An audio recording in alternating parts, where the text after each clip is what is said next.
गुप्ता जी, आज मुझे ये बहुत ही गर्व की अनुभूति हो रही है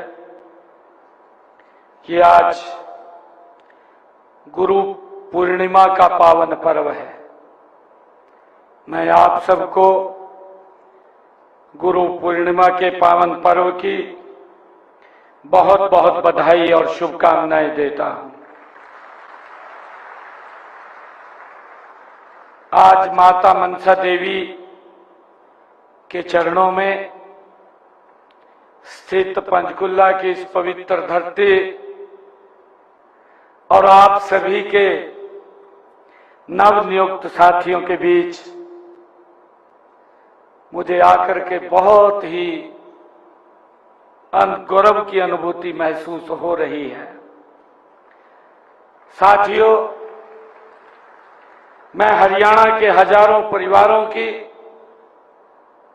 आंखों में साकार हुए सपने मैं देख रहा हूं। साथियों, आज आपके हाथ में जो नियुक्ति पत्र है, यह साथियों आपकी मेहनत का ये सम्मान है। साथियों, इसके पीछे आपके माता पिता की ये तपस्या का परिणाम है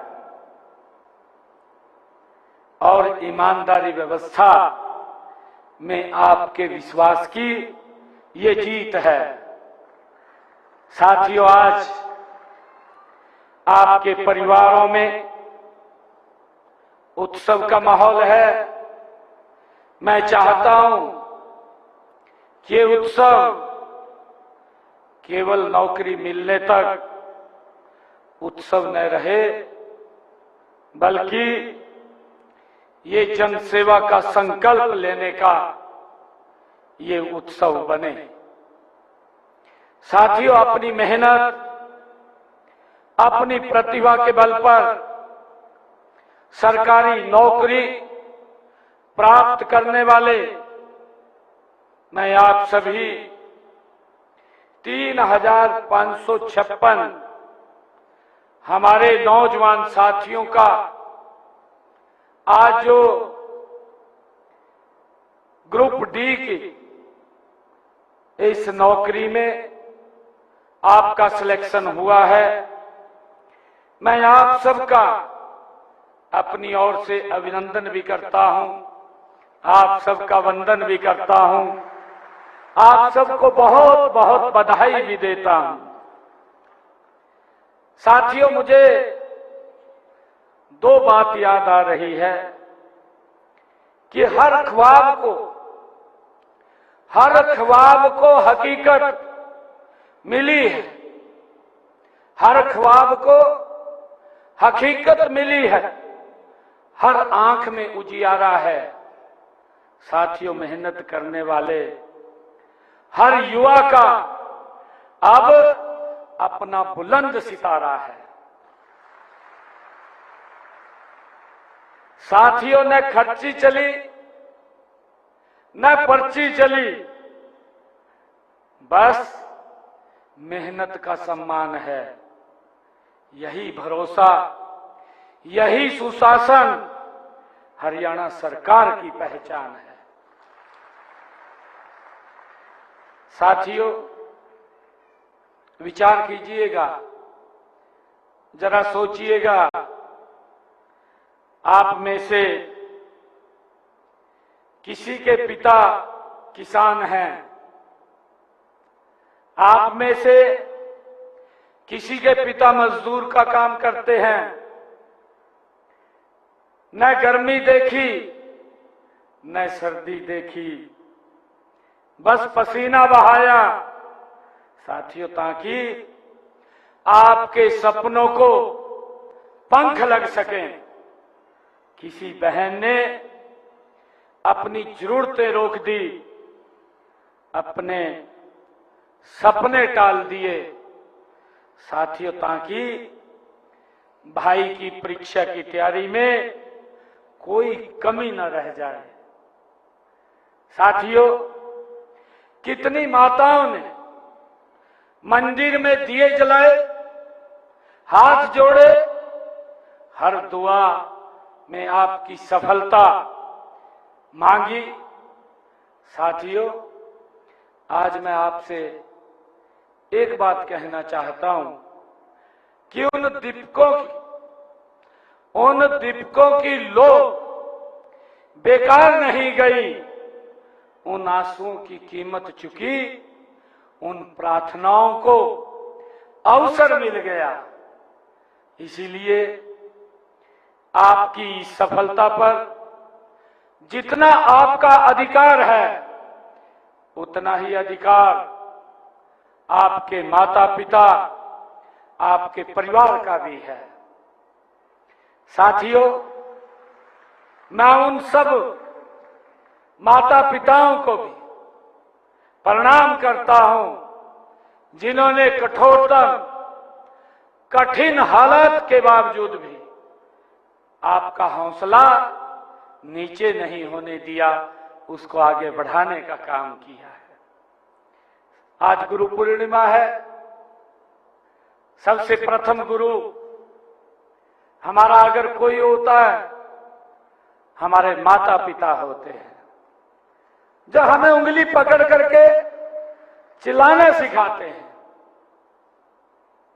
मैं उसकी भी पुनः आप सबको बहुत बहुत बधाई देता हूं। साथियों, हम सब जानते हैं कि एक समय ऐसा साथियों था जब हरियाणा में सरकारी नौकरी का नाम आते ही सामान्य परिवार चिंता में पड़ जाता था। दिक्कत हो जाती थी परिवार के सामने। लोगों के मन में सवाल उठता था, किसकी सिफारिश ढूंढे, ये चर्चा होती थी। किस प्रभावी व्यक्ति को उसके दरवाजे पर जाएं, कितने पैसे का प्रबंध करें। साथियों, ये चिंता होती थी। नौकरियों पर कुछ परिवारों का, कुछ क्षेत्र में साथियों और सत्ता से जुड़े हुए लोगों का कथित अधिकार, उन्होंने इसको समझ लिया था कि इसके ऊपर हमारा अधिकार है। साथियों, हम देखते थे कि उस अधिकार के बाद जब हम देखते थे तो योग्यता पीछे खड़ी रहती थी। साथियों, पर्ची भी चलती थी, खर्ची भी चलती थी, परिवाद व क्षेत्रवाद आगे चलते थे। भर्ती की सूचियों में मेहनत से अधिक पहुंच चर्चा की होती थी। उस व्यवस्था ने साथियों केवल युवाओं से उनके अवसर नहीं छीने, बल्कि उनके माता पिताओं का भी भरोसा तोड़ने का काम किया है। साथियों, हरियाणा की प्रतिभा का अपमान किया है। हम देखते हैं ऐसा दौर था।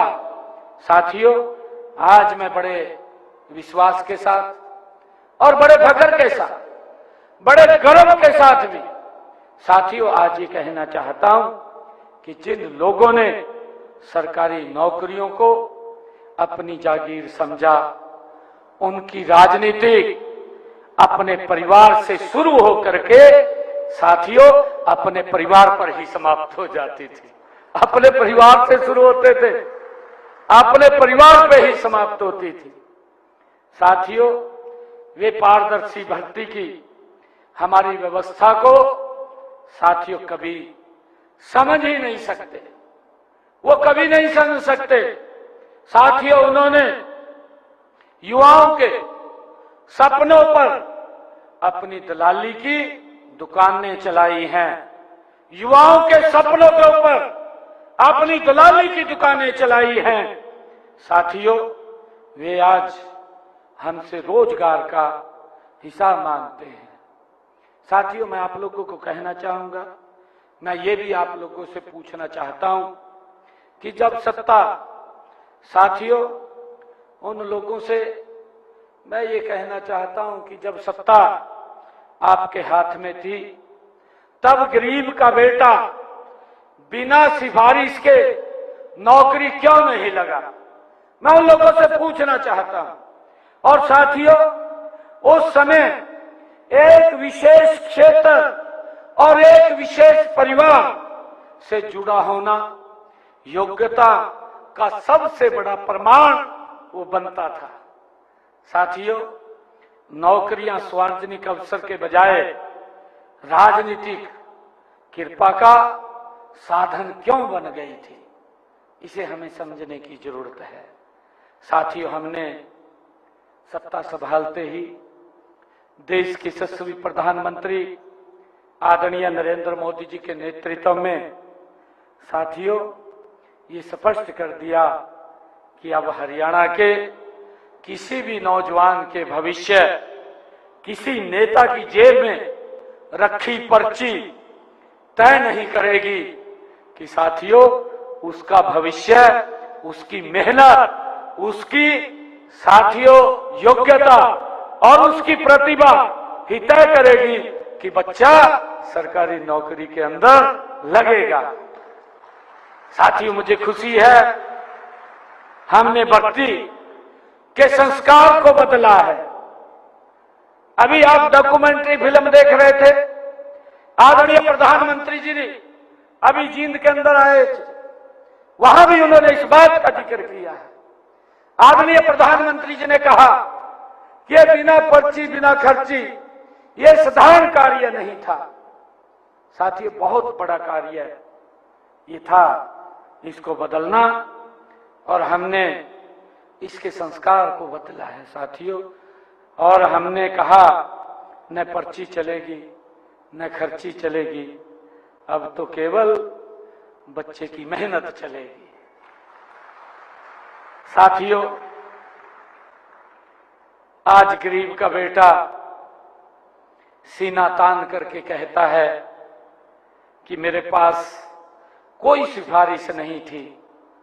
साथियों, मेरे पास किसी को एक पैसा भी देने के लिए नहीं था साथियों, लेकिन मेरे पास मेहनत थी, और जब मेहनत थी तो उसी मेहनत ने मुझे सरकारी सेवा करने का ये अवसर दिया है। साथियों, ये संस्कार हमने बदलने का काम हमारी सरकार ने किया है। साथियों, हमारी यह व्यवस्था केवल भर्ती प्रक्रिया नहीं है, यह सामाजिक न्याय का एक जीवंत अभियान भी है। साथियों, जब किसी साधारण परिवार का बच्चा बिना सिफारिश नौकरी पाता है, तब केवल एक व्यक्ति की नियुक्ति नहीं होती, उस परिवार का आत्मविश्वास का वो भी बढ़ता है, उसका भी नियुक्त होता है।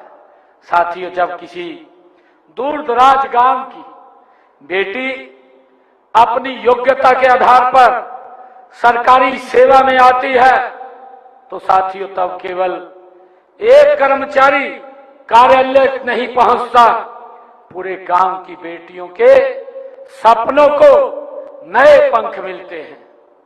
साथियों, जब एक मजदूर का बेटा मेरिट के आधार पर साथियों नौकरी पाता है, तब उसके घर में केवल वेतन नहीं आता, व्यवस्था पर विश्वास लौट करके आता है। साथियों, इस प्रकार का सिस्टम खड़ा करने का काम किया है। आज आप सरकारी सेवा में प्रवेश कर रहे हैं, मैं आप सबको बहुत बहुत बधाई और शुभकामनाएं देता हूं। साथियों, याद रखिएगा कि सरकारी कर्मचारी होना आजीविका के साथ लोक सेवा का भी दायित्व है। इस बात को याद रखिएगा। आपके माध्यम से मेज तक पहुंचने वाली प्रत्येक फाइल के पीछे साथियों किसी नागरिक की आशा होती है। साथियों, किसी विधवा की पेंशन का मामला हो सकता है, किसी किसान की समस्या हो सकती है, किसी दिव्यांग व्यक्ति की सहायता का प्रश्न हो सकता है। साथियों, आप जैसे ही किसी युवा के भविष्य से जुड़ा प्रमाण पत्र हो सकता है, आपके लिए वह कागज साथियों हो सकता है, लेकिन उस नागरिक के लिए साथियों उसका पूरा जीवन होता है। साथियों, इसीलिए उस फाइल के पीछे छिपी उम्मीद को आप पहचानिए। और साथियों, मैं कहना चाहूंगा कि जब आप उस उम्मीद को पहचानेंगे, पंडित दीनदयाल उपाध्याय जी कहा करते थे कि सरकार का हर निर्णय अंत्योदय की भावना से होना चाहिए। और साथियों, इसलिए आप कोई भी निर्णय लेते हैं तो सबसे साथियों उस समय सबसे गरीब और कमजोर व्यक्ति का चेहरा आप याद कर लीजिएगा और सोचें कि आपके निर्णय से उसके जीवन में क्या बदलाव आया है, क्या परिवर्तन आया है। साथियों, इस बात को जरूर सोचिएगा। यह विचार केवल बड़े नीति निर्माताओं के लिए नहीं है। साथियों, मैं कहना चाहूंगा, यह प्रत्येक सरकारी कर्मचारी के लिए उसका मार्गदर्शन मंत्र है। साथियों, मैं चाहता हूं कि आप सभी एक संकल्प अवश्य लें। आपके कार्यालय से कोई भी व्यक्ति यह महसूस करके वापस न जाए साथियों कि उसकी बात को सुनने वाला कोई नहीं है। मेरा ये आप लोगों से आग्रह है, जो नागरिक आपके पास आता है साथियों, वह किसी मजबूरी में ही आपके पास आएगा और इसलिए उसकी बात को धैर्यपूर्वक सुनिए, उसे सम्मान दीजिए और बार बार वो चक्कर ना लगाने पड़े उसको मजबूर मत कीजिएगा। साथियों, याद रखिएगा कि नियम जनता की सुविधा के लिए बनाए जाते हैं, जनता को परेशान करने के लिए सरकार नियम नहीं बनाती है। साथियों, मेरा आग्रह है, हम सब देखते हैं कि सरदार वल्लभ भाई पटेल ने लोक सेवकों उनके शासन व्यवस्था को मजबूत आधार बताया है। साथियों, लेकिन मजबूत आधार वही बन सकता है जिसमें ईमानदारी, अनुशासन, संवेदनशीलता और साथियों कर्तव्य निष्ठा हो। आप किसी भी पद पर रहें, मैं आप सब युवा साथियों से कहना चाहूंगा कि आप किसी भी पद पर रहें, आपका काम छोटा नहीं होता। शरीर में आंख का एक महत्व होता है साथियों, हाथ का अपना एक महत्व होता है और आपके पैर का साथियों अलग एक महत्व होता है। इसी प्रकार से ये जो शासन व्यवस्था है, शासन व्यवस्था में भी प्रत्येक कर्मचारी का साथियों अपना एक महत्व होता है। साथियों, हम सब जानते हैं कि कार्यालय की स्वच्छता से लेकर के अभिलेखों की सुरक्षा तक और नागरिकों की सहायता से लेकर के साथियों व्यवस्था के सुचारू संचालन तक आपका प्रत्येक कार्य सुशासन की प्रतिष्ठा से साथियों जुड़ा हुआ है। आपका यह नौकरी जो आपको यह नौकरी ईमानदार व्यवस्था से मिली है। साथियों, मैं कहना चाहूंगा कि इसलिए मेरी अपेक्षा ये भी है कि आप भी व्यवस्था को ईमानदार बनाएं और उसको ईमानदार बनाए रखने में अपना पूर्ण योगदान दें। साथियों, जिस प्रकार आपने बिना पर्ची बिना खर्ची के सेवा में प्रवेश किया है, उसी प्रकार आपके माध्यम से होने वाले किसी भी काम में साथियों भ्रष्टाचार, पक्षपात और अनुचित प्रभाव का प्रवेश नहीं होना चाहिए। ये मैं आप लोगों से अपील करता हूं। साथियों, हमने 2024 विधानसभा चुनाव के दौरान अपने संकल्प पत्र में साथियों 2 लाख युवाओं को सरकारी नौकरी देने का संकल्प लिया है। मुझे बताते हुए आज आप लोगों के बीच में खुशी हो रही है कि हमने पिछले 1.5 वर्षों के अंदर लगभग हरियाणा में 42,500 युवाओं को हरियाणा सरकार में बिना पर्ची बिना खर्ची के नौकरी देने का काम किया है। साथियों, अगर मैं 11.5 वर्षों की बात करूं, 11.5 वर्षों के अंदर लगभग 2 लाख नौकरी हरियाणा सरकार के अंदर देने का काम हमारी सरकार ने किया है। साथियों, अगर आप लोग आज देखेंगे, एक छोटे गांव के अंदर भी जाएंगे, अगर बात करेंगे, छोटे गांव से भी 3-4 युवा ये बात कहने वाले मिलेंगे कि हमें बिना पर्ची बिना खर्ची के नौकरी मिली है।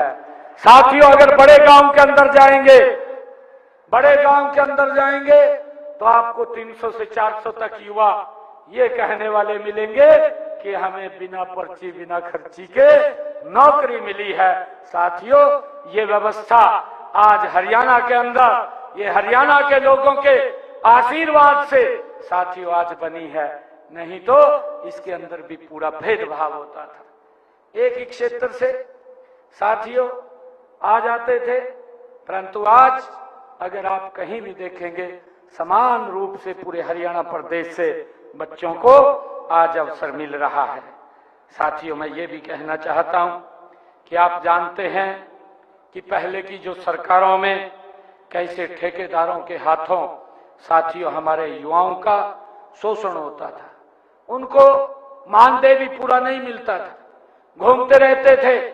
परंतु हमने युवाओं के इस दर्द को साथियों समझा और उनको शोषण से बचाने के लिए केवल निगम ही नहीं बनाया, बल्कि कानून बना करके साथियों उनके भविष्य को सुरक्षित करने का काम ये हमारी सरकार ने किया है। साथियों, अब उनको भी रिटायरमेंट तक कोई हटा नहीं पाएगा, उस व्यवस्था को हमने किया है। साथियों, गत वर्ष जुलाई में हमने ग्रुप सी का सीटी करवाया था, जिसके तहत साथियों दूसरे चरण में विभिन्न पदों की भर्ती वो प्रक्रिया चल रही है। साथियों, हमने युवाओं को विदेशों में कि हम हमारे युवाओं को विदेशों में भी अगर कोई जाना चाहे, उसका भी अवसर सरकार युवाओं को देने का काम कर रही है। मुझे खुशी है आज आप लोगों के बीच में इस बात को शेयर करते हुए कि शिक्षा रोजगार दिलाने के लिए हमने विदेश सहयोग विभाग बनाया है और लगभग हमने इसके माध्यम से दुबई के अंदर हरियाणा के हमारे 210 युवाओं को भेजने का काम किया है। उनको ऑफर लेटर मिले हैं और इसी प्रकार 390 युवकों को साथियों 2 चरणों में इजराइल भेजे जा चुके हैं, जहां हर महीने वो हमारे युवा साथी लगभग 3.5 लाख रुपए से अधिक वो साथियों कमा रहे हैं। साथियों, इसी प्रकार हमने Japan, Israel, Dubai, Oman, Germany, Canada के लिए भी अभी 7,000 से 600 के करीब हमारे साथियों युवाओं की वो प्रक्रिया चल रही है। हमने कि हमारा युवा वो डंकी रूट से बाहर ना जाए, उससे बचाने के लिए अवैध एजेंटों को, उनके खेल को साथियों खत्म करने के लिए हमने कानून बनाया है, ताकि कोई भी हमारा युवा डंकी रूट से ना जाए, उसकी व्यवस्था भी साथियों हमने की है। हमारे लिए साथियों परीक्षा और भर्ती ये पवित्रता केवल प्रशासनिक विषय नहीं है, युवाओं के भविष्य और विश्वास का साथियों ये प्रश्न है। नीट यूजी परीक्षा में अनियमितताओं के आरोप साथियों सामने भी आने पर देश के यशस्वी प्रधानमंत्री आदरणीय नरेंद्र मोदी जी ने साथियों केंद्र सरकार ने इस मामले में साथियों दबाने का काम नहीं किया, बल्कि इसकी व्यापक जांच करवाई है। अभी मैं आप लोगों को कहना चाहता हूं कि हमारे सभी युवा साथी आप लोग बैठे हैं, अभी नीट के उस परीक्षा को लेकर के एक बहुत बड़ा एजिटेशन दिल्ली में हुआ और साथियों मुझे बड़ा दुख भी है इस बात का कि हमारा जो विपक्षी दल है, विपक्षी दल जो ये बात कहता है, जैन की बात करता है, मैं आज उन लोगों को एक बात पूछना चाहता हूं।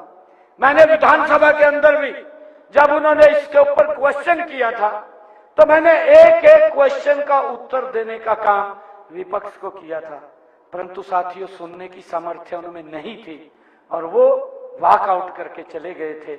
मैं आप लोगों के बीच में कहना चाहता हूं, क्योंकि वो लोग उनमें सुनने की समर्था नहीं है, क्योंकि उनका कार्यकाल रहा, लंबे समय तक रहा और उन्होंने जिस प्रकार से युवाओं के साथ धोखा किया है, और अभी क्योंकि उसी गठबंधन के अंदर साझीदार हैं, पंजाब का अभी 4 रोज पहले रिजल्ट आया है, मैं उसका भी जिक्र करना चाहूंगा आप लोगों के बीच में। ये कांग्रेस पार्टी और इनके सहयोगी दल किस प्रकार से युवाओं का शोषण करते हैं, उसका उदाहरण हमारे हरियाणा भी था और उसका उदाहरण पंजाब भी है। मैं अभी 4 रोज पहले का रिजल्ट मैं आपको बताना चाहूंगा, आप लोगों से शेयर करना चाहूंगा। एक्साइज इंस्पेक्टर का अभी रिजल्ट आया है 4 रोज पहले, हाई कोर्ट ने उसके ऊपर स्टे लगाया। ये पंजाब का रिजल्ट आया, उसके अंदर जो बच्चे पास हुए हैं, जो बच्चे पास हुए हैं उसका नाम है स्टेट बैंक ऑफ इंडिया। जिसका नाम स्टेट बैंक ऑफ इंडिया है वो बच्चा पास हो गया। जिस बच्चे का नाम BPIPS लिखा हुआ है वो बच्चा पास हो गया। जिस बच्चे ने अपना नाम फोटो लिखा है वो बच्चा एक्साइज इंस्पेक्टर लग गया है। जिस बच्चे ने अपने नाम के जगह एक दिन कर्मावाड़ा ये लिखा वो बच्चा एक्साइज इंस्पेक्टर लग गया। साथियों, ये युवाओं के साथ किस प्रकार का धोखा, किस प्रकार से युवाओं को गलत रास्ते के ऊपर ले जाने का काम ये लोग कर रहे हैं। साथियों, यहां तक नहीं, मैं आपको एक और बात बताना चाहता हूं। वहां की कई बच्चों ने, एक बच्चे ने नहीं, बहुत सारे बच्चों ने 2 जगह 2 फार्म भरे, 2 फार्म भरे, 2 जगह अलग अलग सेंटर आए, एक समय में पेपर, दोनों जगह एक्साइज इंस्पेक्टर लग गए। साथियों, कितना बड़ा धोखा है, इस बात को हमें समझना है। और किस प्रकार से साथियों ये लोग, ये विपक्ष के अंदर युवाओं को गुमराह करने का काम करते हैं, उनको रास्ता भटकाने का काम करते हैं, उसका एक बहुत ही दुखद चेहरा हमें दिल्ली में देखने को मिला। हमारे यूथ का आप साथियों सोशल मीडिया के ऊपर देख रहे होंगे किस प्रकार की भाषा, किस प्रकार की बातें साथियों ये की जा रही हैं। ये तो मेरे ख्याल से मैं अगर बात कहूं कि जब भगवान राम ने रावण को सबक सिखाने की बात की थी क्योंकि अत्याचार कर रहा था, उस समय में भी इतनी बातें नहीं कही गई जितनी बातें ये विपक्षी दलों ने माननीय प्रधानमंत्री जी के खिलाफ बोली हैं। वो किसी व्यक्ति के खिलाफ नहीं उन्होंने बोली, वो देश के इस लोकतंत्र के जिन्होंने सम्मान से उसको बैठाया है और साथियों जिसने देश की तस्वीर को बदला है, ऐसे लोग जो इस प्रकार की अभद्र भाषा, मैं तो ये बात कहना चाहूंगा कि उन लोगों को उनके माँ बाप भी किस प्रकार के संस्कार देते हैं वो हमारी समझ से परे है। अगर वो लोग नौकरी में आते हैं, वो लोग इस देश की सेवा में आते हैं, तो साथियों आप क्या कल्पना करेंगे कि ये देश कैसे आगे बढ़ सकेगा, ये देश कैसे विकसित बन पाएगा। ये एक विचारणीय विषय है साथियों, इसके ऊपर भी बड़ा विचार करने की जरूरत है। मैं आप सब युवा साथियों से इस बात के लिए भी कहना चाहूंगा। साथियों, परीक्षा परिणाम आप लोग देख रहे हैं, जब इसके अंदर आदरणीय प्रधानमंत्री जी के ध्यान में आया तो उनके खिलाफ सख्त कार्रवाई भी की गई और ये 2024 के अंदर इस पेपर लीक को लेकर के प्रधानमंत्री जी ने कानून बनाया और अब ये बात कही कि ऐसा कानून बनेगा अगर कोई व्यक्ति हमारे युवाओं के साथ कोई खिलवाड़ करेगा तो उस व्यक्ति को किसी सूरत के अंदर बख्शा नहीं जाएगा, वो सारी उम्र के लिए साथियों वो जेल की सलाखों के पीछे ही रहेगा। ये हालात उसकी करने वाले हैं। साथियों, मैं आप लोगों को कहना चाहता हूं कि परीक्षा प्रणाली में सुधार के लिए विशेषज्ञों की उच्च स्तरीय साथियों समिति भी गठित की गई है और राष्ट्रीय स्तर पर परीक्षा सुधार की प्रक्रिया को गति से आगे बढ़ाया जा रहा है। लोकसभा के अंदर उसके ऊपर चर्चा की जा रही है, बिल लेकर के आया गया है और लोक परीक्षा अधिनियम 2026 साथियों उसके माध्यम से संगठित परीक्षा अपराध जो उसको कड़ा कानून बनाया जा रहा है और उसके तहत साथियों 10 वर्ष की कैद अगर कोई व्यक्ति पकड़ा जाता है और 10 करोड़ रुपए का जुर्माना साथियों जैसे कठोर प्रावधान इसमें किए जा रहे हैं। साथियों पेपर लीक से जुड़े मामले में साथियों त्वरित और निस्तारण और दोषियों को शीघ्र कठोर दंड दिलाने के लिए आदरणीय प्रधानमंत्री जी ने फास्ट ट्रैक कोर्ट भी गठित करने का ये निर्णय लिया है। साथियों प्रधानमंत्री जी का एक स्पष्ट संदेश भी है कि हमारे मेहनती विद्यार्थियों की जो उत्तर पुस्तिका पर किसी माफिया का पंजा हमें स्वीकार नहीं होगा, ना किया जाएगा। साथियों इस प्रकार का आदरणीय प्रधानमंत्री जी ने निर्णय लिया है।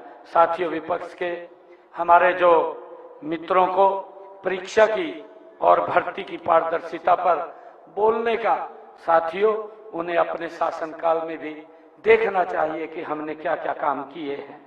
जिन व्यवस्थाओं में साथियों परिवारवाद नीति बन गया था और साथियों क्षेत्रवाद उसकी पहचान बन गया था और सिफारिश योग्यता पर साथियों भारी पड़ती थी, वे हमें निष्पक्षता का ये पाठ पढ़ा रहे हैं। साथियों ये ना पढ़ाएं, मैं उन लोगों को कहना चाहता हूं हमारी राजनीति किसी परिवार के उत्तराधिकारी बनाने की राजनीति हमारी नहीं है। साथियों हमारी राजनीति गरीब के बेटे को गरीब के बेटे और बेटी को अवसर देने की राजनीति है। साथियों मैं आप लोगों के सामने खड़ा हूं। हमारी एक बेटी अभी उनको मैंने नियुक्ति पत्र दिया है, मेरे गांव के पास की थी, हड़बौण की। साथियों मैं कहना चाहता हूं कि हड़बौण की मैंने पूछा कि आप कहां से हैं, तो उसने बताया कि मैं हड़बौण की हूं, मेरे गांव के पास की है। साथियों कोई कल्पना भी नहीं कर सकता था कि मैं मुख्यमंत्री बन जाऊंगा, एक साधारण परिवार गरीब परिवार का बेटा। साथियों ये भारतीय जनता पार्टी है, ये नरेंद्र मोदी है साथियों, जो इस प्रकार से गरीब व्यक्ति को आगे बढ़ाने का काम साथियों करते हैं। साथियों मैं कहना चाहूंगा हमारे लिए नौजवान वोट बैंक न होकर के ये विकसित भारत विकसित हरियाणा का साथियों भाग्य विधाता है। व्यवस्था केवल साथियों कानूनों और तकनीकों से नहीं बदलती, व्यवस्था साथियों चरित्र से बदलती है। मैं एक छोटी सी बात आप लोगों से साझा करना चाहूंगा। साथियों एक व्यक्ति मंदिर बना रहा था और उस पे 3 श्रमिक काम कर रहे थे। वहां व्यक्ति उस मंदिर को जब वहां गया तो उसने पूछा एक व्यक्ति से, उनमें से जो 3 श्रमिक काम कर रहे थे, उसने पूछा क्या कर रहे हो? उसने उत्तर दिया, पहले ने कहा मैं पत्थर तोड़ रहा हूं, दूसरे ने कहा मैं तो रोजी रोटी कमा रहा हूं, और साथियों तीसरे ने मुस्कुरा करके कहा कि मैं आने वाली पीढ़ियों के लिए मंदिर बना रहा हूं। साथियों आप लोग को मैं कहना चाहूंगा काम तो एक ही था, परंतु तीनों लोगों का अपना अपना दृष्टिकोण अपना अपना नजरिया अलग अलग बात करने का था। चाहे तो उसे प्रदेश के भविष्य के निर्माण का माध्यम बना सकते हैं। साथियों आप भी चाहे अपनी ड्यूटी को केवल 8 घंटे की नौकरी मान सकते हो और चाहे उसको प्रदेश का भविष्य तय करके आप उसको आगे बढ़ा सकते हो। साथियों मुझे पूरा विश्वास है कि आप अपनी सेवा को तीसरे श्रमिक की तरह आप बड़े उद्देश्य के साथ उसको जोड़ेंगे, ऐसा मेरा विश्वास है। मैं आप सबको ग्रुप डी कर्मचारी नहीं बल्कि आप ग्रुप डी के कर्मचारी नहीं बल्कि आप गुड गवर्नेंस की डिलीवरी टीम है। साथियों ग्रुप डी नहीं आप गुड गवर्नेंस की साथियों डिलीवरी टीम है। मैं ये मानता हूं, जनता सबसे पहले साथियों आपसे मिलती है।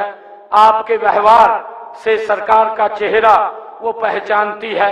यदि आप मुस्कुरा करके किसी नागरिक की मदद करते हैं तो सरकार के प्रति उसका विश्वास कई गुना बढ़ जाता है। साथियों याद रखिए, राम सेतु की भी एक शिला हट जाती तो सेतु कमजोर पड़ जाता। साथियों इसी प्रकार शासन व्यवस्था में भी कोई कर्मचारी छोटा नहीं होता, सबकी अपनी भूमिका होती है, कोई व्यक्ति छोटा नहीं है। साथियों हर व्यक्ति इस शासन व्यवस्था के अंदर महत्वपूर्ण है। हर व्यक्ति की साथियों हर कर्मचारी की जिम्मेवारी महत्वपूर्ण है। हर योगदान साथियों राष्ट्र की नींव का एक मजबूत आधार भी है। साथियों आज आप स्वयं से मैं ये कहना चाहूंगा कि आप स्वयं से 3 संकल्प लेकर के यहां से जाइएगा कि मैं अपने दायित्व से कभी समझौता नहीं करूंगा। साथियों मैं किसी नागरिक के साथ कभी भेदभाव भी नहीं करूंगा और साथियों मैं भ्रष्टाचार को न स्वीकार करूंगा और न सहन करने दूंगा। साथियों ये संकल्प लेकर के हम यहां से जाएंगे। मैं एक बार फिर आप सभी नव नियुक्त कर्मचारियों और आपके परिजनों को हार्दिक बधाई और शुभकामनाएं देता हूं। आपका भविष्य उज्जवल हो, आपकी सेवा साथियों निष्कलंक हो और आपका प्रत्येक कर्म हरियाणा के विकास को एक नई गति देने का काम करे। इसी मंगल कामना के साथ आप सभी को मैं बहुत बहुत बधाई और शुभकामनाएं देता हूं। इन्हीं शब्दों के साथ जय हिंद, जय हरियाणा, जय भारत। तो सीएम पूर्णिमा की बधाई दी और इसी के साथ ही ग्रुप डी कर्मचारियों का प्रेरण कार्यक्रम, जिस कार्यक्रम में सीएम नाथन सैनी ने शिरकत की। ग्रुप डी के नवचयनित कर्मचारियों को सीएम ने किया सम्मानित। ग्रुप डी के नवचयनित कर्मचारियों को सीएम ने बधाई दी है। पहले पर्ची भी चलती थी और खर्ची भी चलती थी, सीएम ने कहा। आज बिना पर्ची और बिना खर्ची के नौकरियां मिल रही हैं तमाम युवाओं को। और इस कार्यक्रम में मुख्यमंत्री नाथन सैनी ने शिरकत की। ग्रुप डी के नवचयनित कर्मचारियों को सीएम ने किया सम्मानित और इसी के साथ ही गुरु पूर्णिमा को लेकर भी सीएम ने तमाम प्रदेशवासियों को बधाई दी, शुभकामनाएं दी। तो युवाओं का भी जिक्र करते हुए उन्होंने बताया कि पहले पर्ची और खर्ची चलती थी, लेकिन अब युवा जो है वो नौकरियां प्राप्त कर रहे हैं बिना पर्ची खर्ची के। तो सीएम नाथन सैनी ने इस कार्यक्रम में की शिरकत। ग्रुप डी कर्मचारियों का ये कार्यक्रम जिसमें सीएम ने सम्मानित किया। ग्रुप डी के नवचयनित कर्मचारियों को सीएम ने बधाई दी। पहले पर्ची भी चलती थी और खर्ची भी चलती थी, आज बिना पर्ची और बिना खर्ची के नौकरियां मिल रही हैं। ना पर्ची चलेगी ना खर्ची चलेगी, सिर्फ मेहनत चलेगी। तो पंचकुला में ग्रुप डी कर्मचारियों का ये कार्यक्रम, इस दौरान मुख्यमंत्री ने कार्यक्रम में की शिरकत। ग्रुप डी के नवचयनित कर्मचारियों को सीएम ने किया सम्मानित। ग्रुप डी के नवचयनित कर्मचारियों को सीएम ने इस दौरान बधाई दी। सीएम ने बताया कि कैसे पहले जो है वो पर्ची और खर्ची चलती थी, लेकिन अब मेहनत कर रहे हैं युवा और मेहनत के बलबूते आज तमाम युवाओं को नौकरियां मिल रही हैं। और गुरु पूर्णिमा की भी शुभकामनाएं देते हुए सीएम नाथन सैनी नजर आए और साथ ही सीएम ने कहा कि नियुक्ति पत्र आप लोगों की मेहनत का ये सम्मान है, ये आपके माता पिता की तपस्या का परिणाम है, सीएम ने कहा। तो सीएम ने तमाम युवाओं को बधाई दी। नवचयनित कर्मचारियों को सीएम ने बधाई दी। तो सीएम नाथन सैनी को आप सुन रहे थे। आज ग्रुप डी कर्मचारियों का ये कार्यक्रम, प्रेरण कार्यक्रम पंचकुला में, जिसका आयोजन किया गया।